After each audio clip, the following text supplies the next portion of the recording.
Hello friends, good morning, welcome back to my channel. আশা করি তোমরা সবাই ভালো আছো, সুস্থ আছো। আমিও খুব ভালো আছি। আজ হলো 5 জুলাই, শুক্রবার। তো দেখো, গতকাল রাতে প্রচণ্ড বৃষ্টি হয়েছে। তোমরা সবাই জানো যারা কোচবিহার থেকে আমার ভিডিওটা দেখছো।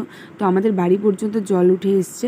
এতটা জল আমাদের বাড়িতে কোনো দিনও ওঠে না, কারণ আমাদের বাড়িতে প্রচুর রকম বাড়ি করার সময় মাটি ফেলা হয়েছিল, অনেকটা উঁচু আর কি।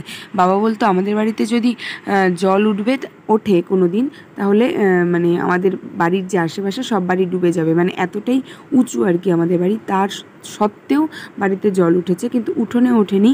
ওটা হচ্ছে গেটের সামনে যে রাস্তাটা, সেই রাস্তায় মোটামুটি হাঁটুর থেকে একটু নিচু পর্যন্ত জল ছিল। তারপরে একটু বৃষ্টিটা একটু কমাতে আমি বাসন ধুতে চলে এলাম, কারণ স্কুল আছে, স্কুলে যাব। আমি তো 6:30টায় উঠে দেখি রাস্তার এই অবস্থা। সত্যি বলতে এতটা বৃষ্টি আগামী 5 বছরেও হয়নি। কি আর করা যাবে, অনেক দিন ধরে বৃষ্টি না হলে যা হয় সেটাই আর কি শোধ তুলল।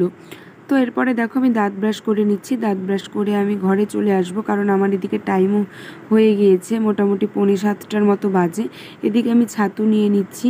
এটা হলো মুড়ির ছাতু। ছাতু আর মুড়ি আর চিনি দিয়ে জল দিয়ে খেয়ে যাব।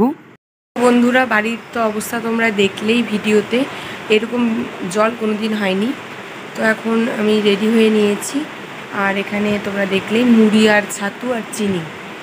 ছাতু বলতে ওটা মুড়ির ছাতু, মিক্সচার মেশিনে করে নিয়েছিলাম। খেতে ভালোই লাগে, তবে প্রতিদিন খাই না, স্কুলে গিয়ে খিদে পায়, এমনটা হয়তো। আজকে ভাবলাম যে একটু খাবো, খেলেও থাকে না তো, সেই 12টার সময় আসি। ঠিক আছে, ভিডিওটি তোমরা স্কিপ না করে দেখতে থাকো। আমার জন্ম অ্যাকচুয়ালি তুফানগঞ্জের বাড়িতে, মানে আমাদের আসল বাড়ি ছিল তুফানগঞ্জে। তো বাবার মুখে শুনেছি, মায়ের মুখেও শুনেছি, তুফানগঞ্জে একবার বন্যা হয়েছিল আমার জন্মের আগে। রায়ডাক নদীর জল ছেড়েছিল, তখনও নাকি মানে খুব খারাপ অবস্থা ছিল।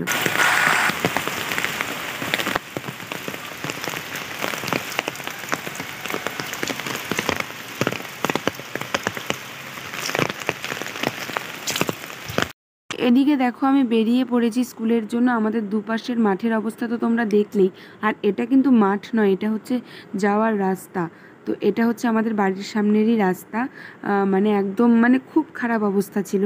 এরকম জল আমি আমার এই বয়সে দেখিনি, অন্তত বাড়ির সামনের রাস্তায় তো আমি এত জল কোনো দিনই দেখিনি। মানে যত এগিয়ে যাচ্ছি হাঁটু মানে পা ডুবে যাচ্ছে। আমি কী ব্যাপার, এরকম হচ্ছে কেন?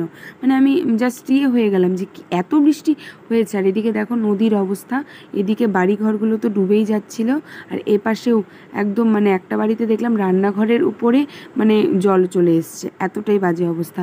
এদিকে দেখো আমরা টোটো করে স্কুলেও চলে এসেছি, এখানেও খুব খারাপ অবস্থা, একদম রাস্তার ওপর দিয়ে জল যাচ্ছে।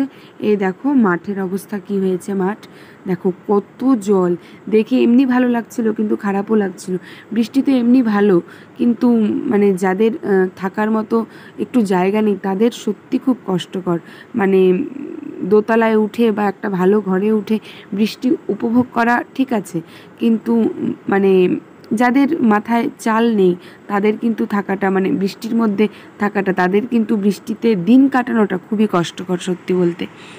স্কুলে এসে শুনছিলাম ড্রাইভার দাদাদের মুখ থেকে অনেক জায়গার মানে ব্রিজ ডুবে গিয়েছে, মানে অনেক জায়গায় আমাদের গাড়ি পৌঁছতে পারেনি, কারণ মানে অনেক জায়গার মানে ব্রিজ ডুবে গিয়ে মানে খুব বাজে অবস্থা হয়ে গিয়েছে। তারপরে ক্লাস নিয়ে নিলাম, ক্লাস নিয়ে ছুটিও হয়ে গিয়েছে, বাচ্চারা চলে গিয়েছে। তারপরে আমাদের মনে হলো একটু খাওয়া দাওয়া করা যায়। খাবার খাচ্ছি, চানাচুর, তারপরে মুড়ি, তারপর ওই যে লঙ্কা পেঁয়াজ এনেছেন হচ্ছে আমাদের ওই যে, ধন্যবাদ স্যার। সবাই মিলে মাঝে মধ্যে এরকম করে একটু আনন্দ করাটাই স্মৃতি, আর কিছুই না। তো মুড়ি, চানাচুর, পেঁয়াজ, লঙ্কা, জাস্ট মুড়ি মাখাটা দারুণ হয়েছিল। এক স্যার এনে আমাদের খাওয়ালো। তো দেখো আমরা বাড়ির উদ্দেশ্যে বেরিয়ে গিয়েছি, এখনও কিন্তু প্রচুর জল। তো ঠিক আছে, আজকের এই ছোট্ট ভিডিওটি আমি এখানেই এন্ড করব।